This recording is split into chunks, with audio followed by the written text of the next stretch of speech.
Assalamualaikum warahmatullahi wabarakatuh. Saya sangat mengucapkan terima kasih untuk semoga Ibu Himatul Khoiro senantiasa sehat selalu, hidup di dalam perlindungan Allah Maha Besar, dan senantiasa hidup berkah di dalam kemuliaan Allah Maha Besar, dari dalam keluarga, di dalam aktivitas seorang ibu, mendidik seorang anak, mendidik anak-anak. Semoga Ibu Himatul selalu sehat senantiasa, dan saya sebagai murid yang menyayangi dan menghormati dan mencintai ibu seperti ibu saya sendiri, semoga sebagai seorang anak saya juga mendoakan terbaik untuk ibu selalu sehat dan sukses dan berkah di dalam nama Allah Maha Besar di sepanjang untuk selama-lamanya hidup Ibu Himatul Khoiro terkasih. Oke, hari ini saya akan membawakan sebuah presentasi yang sangat luar biasa yang diajarkan selama ini oleh Ibu Himatul Khoiro. Beliau mengajarkan saya tentang apa itu arti kita memimpin diri di dalam sebuah ilmu retorika. Retorika adalah ilmu yang sangat tinggi dan ilmu yang sangat luar biasa yang saya pelajari di dalam sejarah sepanjang hidup saya saat saya menginjakan kaki di kampus Universitas Islam Negeri Sunan Ampel, Surabaya. Saya Joseph Renjo Burgess Fernandes, saya sastra Indonesia A, saya adalah angkatan 19, saya berasal dari Universitas Islam Negeri Sunan Ampel, tercinta, terkasih di Fakultas Adab dan Humaniora. Saya sudah diajarkan oleh beliau, oleh Ibu Himatul Khoiro yang sangat luar biasa. Beliau telah mengajarkan saya tentang arti cinta kasih, arti menghormati, menghargai sesama, dan arti selalu hidup di dalam cahaya kemuliaan Tuhan kita yang Maha Penyayang dan Maha Sempurna untuk selama-lamanya. Saya belajar untuk memimpin diri saya dalam ilmu retorika. Ilmu retorika yang saya pelajari ini sangat luar biasa sekali. Ini mengajarkan saya untuk disiplin di dalam ilmu, di dalam diri sendiri. Di dalam diri kita pribadi masing-masing, saya belajar untuk menjadi manusia yang bisa memimpin diri di dalam berbicara, di dalam bertingkah laku, di dalam bersikap untuk dewasa, lebih bijaksana. Dan saya diajarkan untuk jangan pernah malu untuk public speaking. Public speaking adalah suatu alat yang akan menjadikan diri kita pada suatu nanti akan luar biasa. Di dalam pekerjaan, di dalam kepercayaan diri kita mencari pekerjaan, mencari ilmu, mencari hal-hal besar untuk impian dan cita-cita kita. Kita bisa pelajari semua di dalam ilmu retorika ini. Baiklah, semoga di dalam nama Allah Maha Besar, saya memperjuangkan tekad dan cita-cita saya untuk bangsa, negara yang saya cinta, Indonesia Raya ini, dan untuk Ibu Himatul Khoiro, dan untuk semua para guru-guru yang saya cintai, yang di UINSA Surabaya, dan semua yang saya perjuangkan untuk kemuliaan Allah Maha Besar, cita-cita dan impian saya ini. Saya memulainya dengan sejarah retorika. Retorika adalah ilmu yang sangat luar biasa, ilmu yang sangat hebat. Saya mempelajari tentang ilmu retorika ini. Ya, kita tahu bahwa kemampuan berbicara itu merupakan kemampuan berkomunikasi sangat mendasar yang dimiliki oleh semua manusia. Sejak lahir, manusia sudah berkomunikasi dengan cara menangis saat bayi. Itu sudah diajarkan oleh Sang Pencipta kita, dan Allah Maha Besar. Sejak kita kecil tuh kita dididik oleh orang tua kita, kita dibesarkan, kita dari dilahirkan dan dibesarkan, itu semua ada proses. Itu semua sebenarnya entah kita sadari atau bagaimana, itu sudah diberikan kemampuan anugerah oleh Allah Maha Besar, bahwa ini adalah kemampuan sangat mendasar yang dimiliki oleh semua manusia. Sejak kita lahir pun kita sudah bisa berkomunikasi lewat cara menangis karena kita sebagai bayi. Selanjutnya, kemampuan berkomunikasinya kita pun juga semakin meningkat seiring berjalannya waktu ke waktu sampai kita dewasa saat kita berkuliah sekarang ini sebagai murid mahasiswa untuk Indonesia Raya tercinta. Sebagian besar komunikasi yang dilakukan oleh manusia itu berupa komunikasi secara lisan. Nah, yang saya ajarkan, yang saya pelajari dari apa yang saya dapatkan semua sekarang hari ini, yaitu adalah satu-satunya yang bisa kita pelajari saat ini adalah retorika.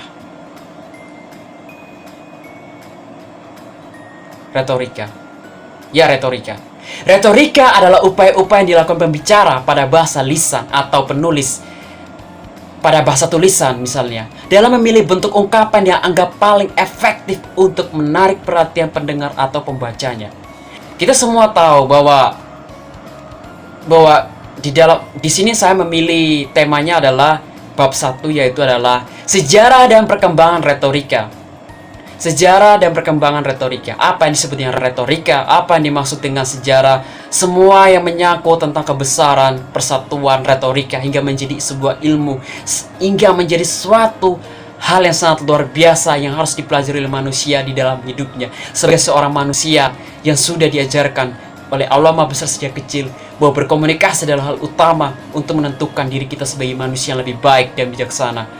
Baiklah, di dalam bab sejarah dan perkembangan retorika ini, saya belajar bahwa retorika itu berasal dari bahasa Inggris.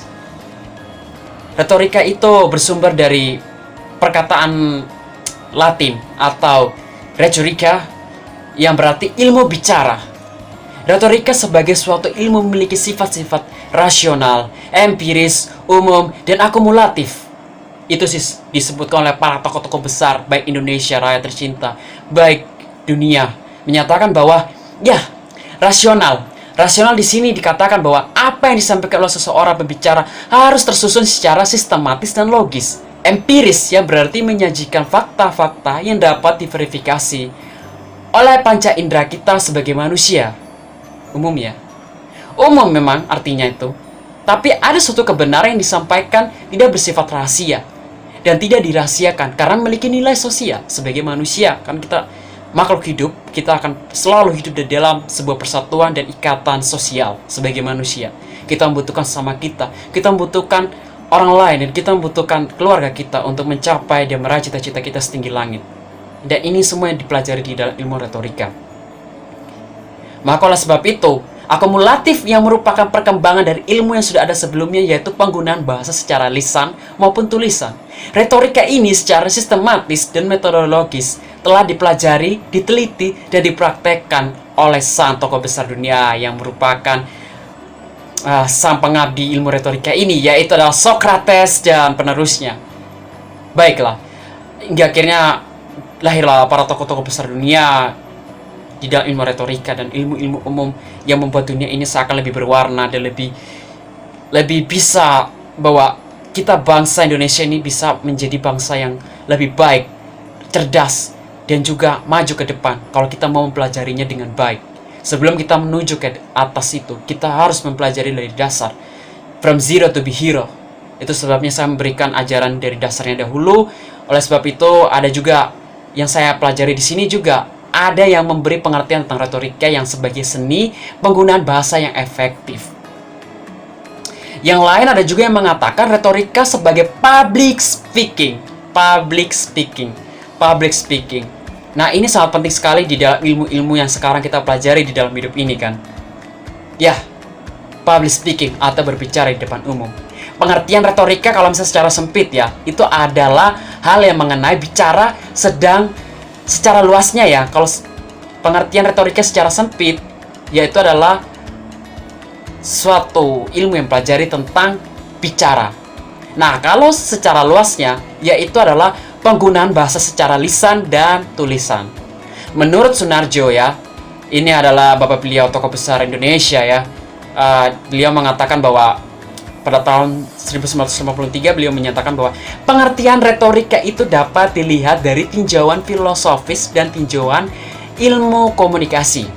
Secara filosofis, retorika dapat dirunut dari nilai-nilai yang terkandung di dalamnya. Selanjutnya setelah dari Socrates ya, pertama kali beliau mengajarkan tentang retorika ya. Nah, ini dilanjutkan lagi oleh Aristoteles, tokoh besar dunia yang luar biasa sekali bijaksananya. Beliau telah mengajarkan ilmu-ilmu umum dan ilmu-ilmu terutama retorika yang sangat hebat, hingga sampai saat ini beliau dikenang sebagai tokoh besar dunia dalam ilmu yang luar biasa untuk membangun dunia lebih baik. Bagi Aristoteles, retorika memiliki beberapa fungsi, yaitu pengetahuan yang mendalam tentang retorika dan latihan-latihan yang dilakukan supaya bisa mencegah retorika ini supaya dapat digunakan sebagai alat penipuan. Karena di zaman dahulu ya kawan-kawanku terkasih, di zaman dahulu itu di mana zaman penuh dengan hal-hal yang sangat besar, terutama di penjajahan, di zaman peperangan, itu retorika itu dipakai sebagai ilmu doktrin atau sebagai alat penipuan supaya menggerakkan manusia-manusia itu untuk berbuat jahat, berbuat buruk, dan untuk melaksanakan misi orang-orang oknum-oknum tertentu yang tidak bertanggung jawab, hingga akhirnya menyebabkan dunia ini menjadi kacau. Nah, itu retorika itu juga sangat penting. Dari retorika itu bisa mempengaruhi ribuan manusia untuk melakukan apa yang diinginkan oleh seorang oknum yang tidak bertanggung jawab itu. Dan inilah yang buat dunia mempunyai sejarah yang kelam juga. berawal dari retorika. Retorika itulah sesuatu yang mematikan, bisa menyenangkan, bisa menjadi suatu bom di waktu, atau menjadi bom waktu yang berbahaya untuk semua manusia. Itulah retorika. Semakin kita mempelajari kebijaksanaan retorika, maka kita bisa menggunakan retorika itu menjadi sesuatu yang bermanfaat, menjadi cahaya kemuliaan Tuhan untuk kita wakilkan kepada semua manusia, supaya manusia itu menjadi lebih baik. Dan kita bisa buat dunia ini lebih baik lewat ilmu retorika. Retorika ini sangat penting. Maka oleh sebab itu, karena retorika ini sangat penting, retorika ini juga berguna sebagai sarana untuk menyampaikan instruksi. Retorika sama halnya dengan dialektik yang dapat memaksa orang untuk berpikir dan mengajukan pertanyaan. Dalam ilmu komunikasi, retorika dan public speaking itu tidak perlu dibedakan pengertiannya. Beberapa pendapat dikemukakan sebagai berikut.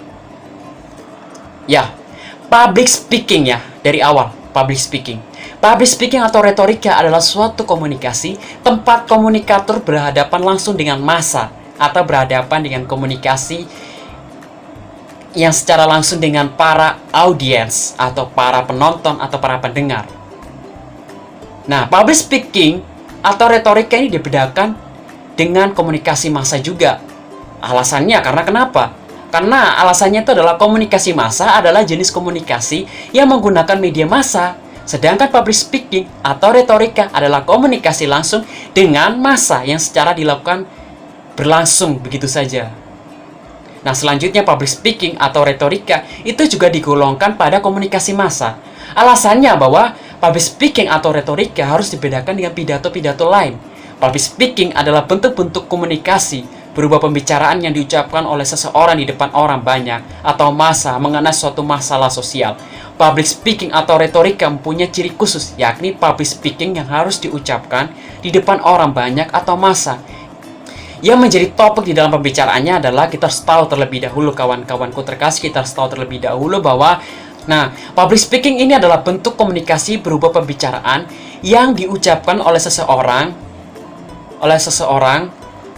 yang harus diucapkan di depan orang banyak atau massa. Yang menjadi topik dalam pembicaraannya adalah menyangkut orang banyak. Menyangkut orang banyak. Dan yang menjadi topik dalam pembicaraan adalah menyangkut orang banyak, yang menyangkut masalah sosial, masalah tentang isu dunia, baik itu juga masalah tentang bangsa dan negara, dan yang sedang berkembang, sedang ngetrend atau sedang berada di titik naik daun atau bagaimana hingga membuat itu bisa diangkat menjadi tema atau topik di dalam public speaking luar biasa ini. Nah, makanya ini menyangkut semua orang kalau pembahasannya di dalam public speaking. Nah, makanya public speaking atau retorika itu tidak mungkin membicarakan masalah perorangan atau masalah pribadi, kecuali masalah tersebut menyangkut orang banyak. Pada dasarnya, terdapat perbedaan antara pidato-pidato yang diucapkan di depan kelompok kecil atau kelompok yang terbatas dengan public speaking atau retorika. Pidato di depan kelompok kecil atau terbatas itu pasti sudah mempunyai nama sendiri-sendiri ya. Misalnya yang kita sudah kenal seperti ceramah agama, ceramah tentang dari Bapak Ibu guru kita tentang seperti kemajuan dalam berilmu supaya kiat-kiat kita rajin belajar untuk memperoleh nilai yang bagus untuk IPK kita, misalnya seperti itu. Terus ceramah agama, 6 agama yang ada di Indonesia, dari ceramah agama kultum Islam, ceramah agama khotbah Kristen, terus ceramah di dalam misa agama Katolik ya. Sebutnya kalau orang Katolik itu adalah misa itu seperti sholat tapi dipimpin oleh imam atau dipimpin oleh pak pastor yang beliau itu khotbah seperti agama Islam persis, tapi disebut dengan istilahnya adalah dengan homili. Homili itu artinya khotbah. Bapak pastor Katolik atau imamnya Katolik itu beliau memimpin misa atau sholatnya itu, tapi diisi dengan khotbah juga. Nah, khotbah itu namanya homili kalau dia dalam agama Katolik. Lalu setelah itu ceramah agama Buddha, ceramah agama Hindu, ceramah agama Konghucu dan sebagainya menyatakan tentang persatuan Indonesia tercinta di dalam agama yang penuh dengan kedamaian dan penuh dengan cinta kasih. Lalu setelah itu juga kita kuliah, para mahasiswa melaksanakan seperti presentasi itu juga termasuk dengan kuliah yang di dalam ilmu retorika ini kita sudah laksanakan juga. Lalu setelah itu briefing, entah sebagai pemimpin atau sebagai presiden berpidato itu juga lebih luar biasa lagi, terutama presiden pertama kita, Presiden I.R. Soekarno yang terkenal sebagai bapak retorika Indonesia yang terbaik sepanjang sejarah, yang membuat Indonesia ini menjadi lebih baik dan merdeka. Dengan semangat dan tekad yang luar biasa, dan juga Bapak Bung Tomo dengan tekad apinya area-area Surabaya bisa berjuang sampai merdeka, sampai berhasil dan sukses. Kita raih cita-cita impian kita sebagai bangsa merdeka, bangsa yang adil, bangsa yang makmur, dan bangsa yang merdeka di atas kaki sendiri, bangsa yang merdeka dari penjajahan, dan membuat bangsa ini menjadi bangsa yang kuat dengan persatuannya. Itulah yang disebutnya retorika di dalam kebangsaan kita tercinta ini, dan sebagainya. Tujuan public speaking atau retorika itu digunakan untuk menyadarkan atau membangkitkan orang banyak, atau juga mengenai tentang masalah sosial, sehingga tidak perlu lagi untuk ditakutkan, dikhawatirkan, atau juga untuk digunakan suatu uraian ilmiah nasional. Tujuan retorika itu juga terutama supaya sebagai alat untuk kita berusaha mempengaruhi audiens atau komunikan. Yang perlu diperhatikan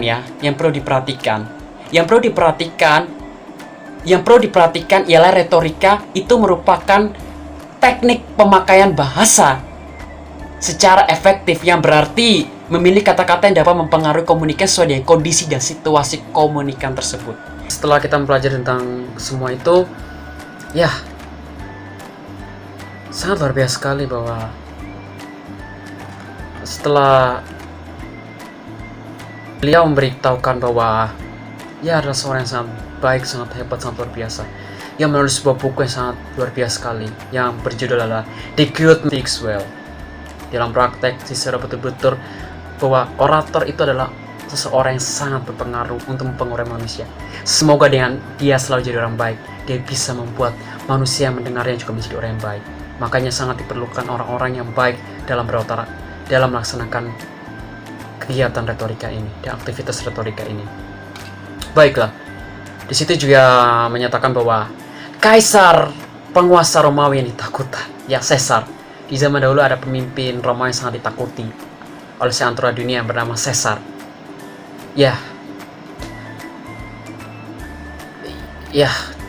Beliau sang raja penguasa Romawi ini memuji Cicero, yang dia berkata, "Anda telah menemukan semua khazanah retorika, dan Andalah orang pertama yang menggunakannya, semua sistematika dan semua ikatannya, semuanya di dalam satu persatuan konsep retorika di zaman Romawi dahulu. Dan Anda telah memperoleh kemenangan yang lebih disukai daripada kemenangan para jenderal yang dilakukan dengan peperangan dan fisik dan menghabisi manusia. Di zaman dahulu peperangan ada suatu senjata untuk manusia, untuk menghancurkan manusia. Tapi hanya lewat retorika atau diplomatis itu akan meraih sebuah kemenangan yang sangat-sangat hebat dan luar biasa. Dan itu adalah kemenangan yang hakiki dan kemenangan yang abadi luar biasa mulianya. Itu yang dikatakan oleh sang penguasa Romawi Caesar kepada Cicero. Karena sesungguhnya lebih agung memperluas batas-batas kecerdasan manusia daripada memperluas batas-batas kerajaan Romawi. Sungguh hebat dan luar biasa sekali. Baiklah, selanjutnya kita lanjut ke retorika abad pertengahan. Sejak zaman Yunani sampai zaman Romawi, retorika selalu berkaitan yang sangat berkaitan dengan kenegarawan dan kebangsaan. Para orator umumnya terlibat dalam kegiatan politik. Jadi zaman dahulu politik dan yang sekarang kita rasakan di zaman Indonesia Raya tercinta ini, itu sudah sangat terikat kuat sekali di zaman dahulu itu. Karena di zaman dahulu ada cara untuk memperoleh kemenangan dalam politik. Dan ini sepertinya sudah ada di yang kita rasakan sekarang sebagai rakyat di tengah hiruk pikuk politik, isu sara dan isu-isu apapun politik yang ada di bidang negeri kita tercinta ini. Di zaman dahulu sudah diajarkan seperti ini. Ada dua cara untuk memperoleh kemenangan politik. Yang pertama adalah talk it out atau membicarakan sampai tuntas, atau shout it out, menembak sampai habis. Itulah sangat keras dan luar biasanya. Pada zaman dahulu, sistematika orang berpolitik di zaman Yunani dan Romawi kuno seperti itu. Retorika begitu subur pada cara pertama. Kenapa ini lebih ke cara pertama? Karena ini adalah cara demokrasi atau cara diplomatis yang lebih baik. Yes, ketika demokrasi Romawi mengalami kemunduran dan kaisar demi kaisar memegang pemerintahan, membicarakan diganti dengan menembak. Sayang sekali ya, akhirnya retorika tersingkir di belakang pangku. Itu sejarah kelam bangsa Eropa Romawi pada zaman dahulu seperti itu. Inilah perkembangan retorika. Ada naik dan ada turun. Seperti hidup itu seperti roda. Akan ada saatnya di atas, akan ada saatnya di bawah. Bagaimana kita bersyukur dan bagaimana kita mengambil itu sebagai pelajaran untuk menjadikan diri kita lebih baik sebagai manusia, ciptaan Tuhan yang Maha Penyayang dan Maha Sempurna untuk selama-lamanya. Ya, pada zaman itu para kaisar sudah tidak senang untuk mendengar orang yang pandai berbicara atau orang yang pandai melakukan kegiatan retorika. Karena pada zaman dahulu adalah zaman kegelapan, di mana manusia itu sudah tertutup dengan kegelapan, kebencian, kemungkaran, dan segala yang buruk. Ingin menguasai satu sama lain. Sesungguhnya Tuhan Maha Penyayang dan Maha Sempurna. Itulah contoh-contoh orang-orang yang sangat penuh dengan keburukan dan kemungkaran, penuh dengan angkara murka. Karena pada abad pertengahan itu sering juga disebut dengan abad kegelapan, atau pada zaman agama Islam adalah zaman jahiliyah. Ya, ini juga terdampak juga untuk perkembangan retorika pada saat mengalami abad kegelapan itu. Karena ketika agama Kristen, agama Nasrani berkuasa di dunia ini, retorika itu dianggap sebagai kesenian jahiliyah. Kenapa bisa dikatakan seperti itu? Karena pada waktu itu banyak orang Nasrani, waktu itu banyak orang Kristen, waktu itu dilarang untuk mempelajari retorika yang dirumuskan oleh orang-orang Romawi dan orang-orang Yunani. Karena waktu itu ada sebuah mindset kepercayaan pada waktu itu ya, bahwa para penyembah berhala itu adalah orang-orang yang berkaitan erat dengan retorika. Karena pada zaman dahulu, karena kalau di agama Islam di zaman Jazirah Arab waktu itu orang-orang melaksanakan hidup yang sangat-sangat buruk sekali, yang menyembah berhala, dan akhirnya mereka melarang apapun aktivitas yang agama. Nah, pada zaman dahulu di Eropa itu retorika itu dipakai sebagai doktrin untuk orang-orang yang suka berbuat musyrik atau orang-orang yang suka menyembah berhala. Ini adalah versi zaman jahiliyahnya, versi Nasrani itu seperti ini. Jadi waktu itu orang begitu kafir hanya bisanya hidup di dalam penyembahan berhala, tidak menyembah kemuliaan Allah Maha Besar, hidup di dalam keburukan, kemungkaran. Nah, akhirnya ada sebuah kepercayaan yang akhirnya tuh tertanam di mindset orang Nasrani pada zaman itu, seperti mereka untuk dilarang untuk mempelajari retorika tersebut, karena retorika itu sudah satu lekatan dengan satu pelekat dengan orang Yunani Romawi yang sukanya menyembah dewa atau menyembah berhala atau membuat hidup dalam kemungkaran seperti itu. Nah, akhirnya secara otomatis ini yang akhirnya membuat mindset dilarang untuk berretorika itu yang sangat keras untuk berretorika itu pada zaman dulu seperti itu. Akhirnya bila orang-orang yang memeluk agama Kristen, secara otomatis ya berarti akan memiliki kemampuan untuk menyampaikan kebenaran. Karena itu sebabnya di zaman dahulu, di zaman kekaisaran Romawi, orang Kristen sangat dilarang untuk berretorika. Karena anugerah untuk berretorikanya Kristen saja sudah luar biasa. Apalagi kalau mereka mempelajari retorika akan sangat berbahaya untuk orang Romawi. Makanya di zaman dahulu pembantaian orang Kristen itu ada di mana-mana. Pembantaian, penghabisan orang Nasrani itu di mana-mana. Sebenarnya semua agama itu, Islam, Nasrani, itu sama, agama samawi di dalam Allah Maha Besar. Banyak pembencinya, banyak dihina, dan diputarbalikkan untuk saling bermusuhan dan berperang. Jadi pada intinya semua itu sama di dalam nama Allah Maha Besar. Tapi sayang, orang-orang kekuasaan tirani itulah yang memutarbalikkan supaya manusia beragama Katolik, beragama Islam terus berperang. Ini disebut dengan perang salib. Pada itu semua adalah perbuatan iblis dan setan yang menguasai manusia, bangsa-bangsa Eropa dan bangsa-bangsa penguasa itu, untuk melakukan penyebaran secara paksa, secara besar-besaran supaya mereka bisa menguasai dunia ini. Dan itu sudah tertulis di dalam kitab Al-Quran dan di dalam Alkitab bahwa pada suatu hari nanti para keturunannya Nabi Ibrahim atau Abraham, dari keturunannya sampai kepada Ishak dan Ismail. Ishak yang akhirnya melahirkan orang-orang keturunannya agama Nasrani atau agama Katolik, yang sekarang ini memegang kunci sampai di Khalifah Vatikan sana, dan agama Islam yang diwakilkan dari keturunannya yaitu adalah Bapak Ismail. Nah, di situ akan diadu domba pada suatu nanti. Tapi semua kebenaran itu akan dinyatakan pada akhir zaman, dan yang akan menyadarkan semua manusia adalah kembali kepada kekuasaannya Allah Maha Besar. Pada akhir zaman nanti semua akan dinyatakan kebenarannya, bahwa kita semua ini saudara, jangan pernah bermusuh, tapi hiduplah dalam cinta kasih. Karena pada suatu nanti kita akan melihat kebenaran dari Allah Maha Besar, bahwa kita itu satu di dalam nama Allah Maha Besar. Jadi satu keturunan dan satu perjuangan hidup untuk kemuliaan Allah Maha Besar. Jadi bangsa-bangsa orang-orang Romawi pada zaman dahulu lah yang memutar fakta, balikan semuanya, akhirnya timbullah perang dan kebencian di hari ini. Inilah terjadi, dan ironi yang sangat membuat dunia ini menjadi sangat sulit seperti ini sekarang. Penjajahan di mana-mana itu semua berawal dari kebencian dan kemungkaran, memutar balikan semua fakta kebenaran agama ajaran Nasrani, Katolik, dan Islam.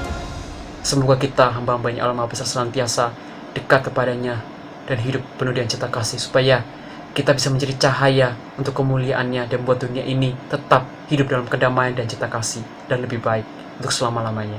Amin. Nah, kita harus sukses untuk Tuhan, untuk Allah Maha Besar, untuk selama-lamanya. Dan itu sebabnya saya belajar di sini adalah, pertama, kita juga harus belajar tentang mengembangkan diri yang lebih baik. Mengembangkan diri yang lebih baik untuk meraih sukses, meraih tekad. Dan setelah itu juga untuk meningkatkan konsep diri dan harga diri kita sebagai manusia yang bermartabat, sebagai manusia yang menunjukkan humanisme cinta kasih kita. Setelah itu juga untuk menyesuaikan pesan supaya si pendengarnya juga spesifikasi satu sinkronisasi dengan kita juga, dan juga untuk menyesuaikan pesan untuk pendengar yang spesifik dengan keadaan apapun itu, dan juga untuk menemukan dan menanggapi umpan balik, feedback untuk kita supaya kita bisa lebih baik dan mereka juga bisa lebih baik dengan retorika kita ini. Setelah itu juga untuk mengembangkan daya tarik logika dan emosional kita sebagai manusia, sebagai pemuda bangsa Indonesia, dan juga untuk meningkatkan kemampuan kita untuk menyampaikan kritik yang membangun. Manusia selalu hebat dan berkritik, tapi apakah bisa sadar terhadap diri sendiri untuk perbaiki diri lebih baik? Karena manusia ada beberapa orang seperti itu. Itu sebabnya kita harus lebih baik. Kita harus lebih berusaha untuk menjadi manusia sukses untuk kemuliaan Tuhan. Setelah itu juga untuk mengembangkan dan mengkomunikasikan kecerdasan kita juga, untuk meningkatkan kemampuan kita untuk menyampaikan kritik yang lebih baik, membangun. Kita hanya pintar untuk menilai orang, tapi kita tidak pandai untuk memperbaiki diri. Nah, dari retorika ini kita belajar untuk meningkatkan kemampuan kita supaya kita tidak hanya sekedar mengkritik, tapi memperbaiki diri untuk lebih baik ke depannya. Setelah itu juga untuk memperbaiki keterampilan mendengarkan, menyimak, dan juga untuk memperbaiki keterampilan mengorganisasi penyampaian pesan dengan jelas dan meyakinkan, supaya ini bisa memudahkan langkah kita untuk suatu nanti untuk meraih tekad dan cita-cita kita yang kita harapkan demi orang tua yang tercinta supaya bangga dan bahagia. Selanjutnya ini adalah untuk kehidupan kita untuk umumnya ya, yaitu adalah untuk memberi kesempatan dan kemungkinan untuk mengontrol diri dalam proses komunikasi yang sering orang dapat. Itu kan pasti akan selalu ada miss-nya, maka ini juga memberi kesempatan kita untuk mengontrol diri lebih baik dan menjadikan diri kita humanisme yang baik untuk kemuliaan Tuhan kita yang Maha dan Maha Sempurna untuk selama-lamanya. Dalam proses komunikasi yang sering, maka orang akan semakin terbuka terhadap diri, pribadi, dan orang lain, dan juga ini juga untuk mengaktifkan dan mengembangkan kesanggupan-kesanggupan yang lebih baik dan laten.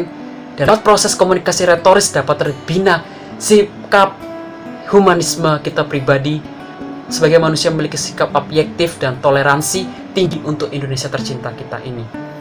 Maka oleh sebab itu, kesimpulannya adalah public speaking atau retorika atau public speaking itu menjadi sesuatu yang sangat penting untuk kita pelajari, untuk hidup kita, untuk hidup sesama kita dan sekitar kita, dan untuk tercinta ini. Karena sejarah membuktikan bahwa kemampuan berbicara bisa dipergunakan untuk berbagai keperluan, untuk bidang politis, sosial, maupun psikologis, Perkembangan retorika itu selalu diawal dari pengembaraan kaum sofis Yunani atau kaum bijaksana Yunani sebagai ilmu berbicara yang dapat dipelajari dengan penekanan pada seni berbicara. Public speaking menekankan pada efektivitas pesan yang dapat diterima oleh audiens. Maka oleh sebab itu, semua sudah tercipta dengan sangat baik, dan harapan saya dengan ilmu ini, kita bisa meraih tekad sukses bersama-sama, dan kita bisa sukses untuk kemuliaan Allah Maha Besar. Dan semoga kita menjadi pemuda yang berguna untuk nusa dan bangsa, kita berguna untuk Indonesia tercinta, dan kita bisa membangun hidup lebih baik. Dan di dalam nama Allah Maha Besar, saya berdoa, kita sukses bersama-sama untuk menjadi cahaya kemuliaan Allah Maha Besar di tengah bangsa ini, dan sukses menyertai kita untuk selama-lamanya.